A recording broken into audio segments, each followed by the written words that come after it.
The air is full of love. Well, maybe not. Actually, Valentine's Day is more about Hallmark cards, FTF florists, and overpriced chocolate. It's an excuse for businesses to make money for those looking for love or forced to rekindle a dying flame. It's a holiday of guilt. Do we really need a holiday to say I love you to someone we already love? Maybe.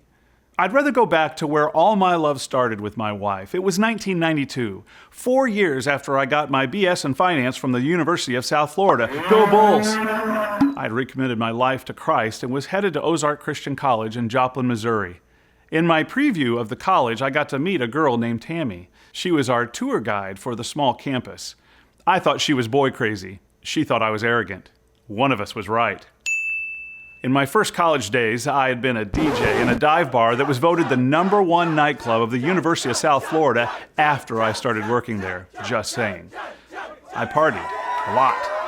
I typically didn't leave for a night of mischief until around 10 p.m. In Bible college, the rules are a bit different. I was 27 years old. Now I'm living in a dorm and had a 10 o'clock curfew. Seriously. But we roll with the punches.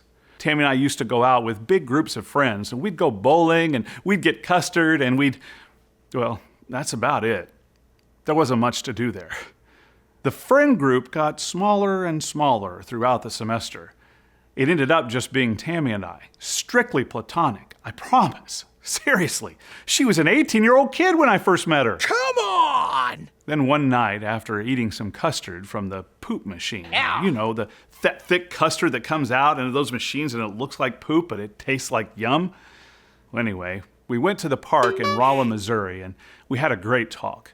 We got on those kids' playground equipment, you know, those huge tubes that you crawl through.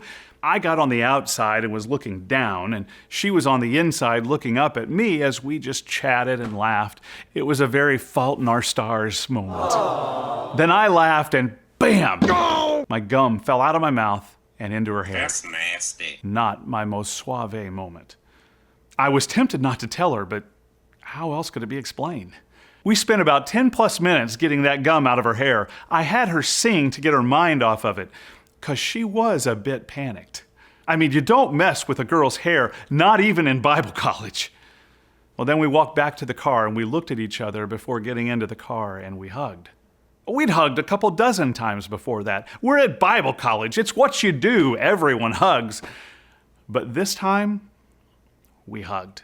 She looked up at me with those big, beautiful hazel eyes and said, "We crossed a line, didn't we?" Yep, we sure did. And that was our defining moment. Aww. 3 ministries, 2 kids, a miscarriage, and about a dozen homes later, here we are, back to square one and launching a brand new ministry at YOUCHOOSE.COMMUNITY. Just the 2 of us, and a host of committed family and friends and churches who love us. It's really all about love, isn't it? That's what seals the gaps. That's what fills in the holes of relationships. It's what keeps us committed to one another. 1 Corinthians 13 says, "Love is patient, love is kind. It does not envy, it does not boast, it is not proud, it does not dishonor others, it is not self-seeking, it is not easily angered, it keeps no record of wrongs. Love does not delight in evil, but rejoices with the truth. It always protects, always trusts, always hopes, always perseveres. Love never fails." You hear this scripture at most every wedding, but I'm telling you, you really need the love stuff after the wedding. I'm not only thrilled that my wife loves me, flaws and all, but that I have the privilege of giving her my love. Not my chocolate and Hallmark cards.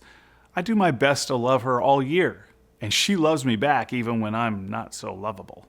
Love is patient, and that's why I'm sure that my wife loves me a lot, because it takes a lot of patience with me. Just saying. Let's make this Valentine's Day the start of something deeper than one day of chocolate, Hallmark, and sharing our love. Let's go back to those defining moments where love first started. Let's make a 365-day commitment to those we love and to love them well. Until next time, I love you, Tammy. And Tammy and I love you. Happy Valentine's Day.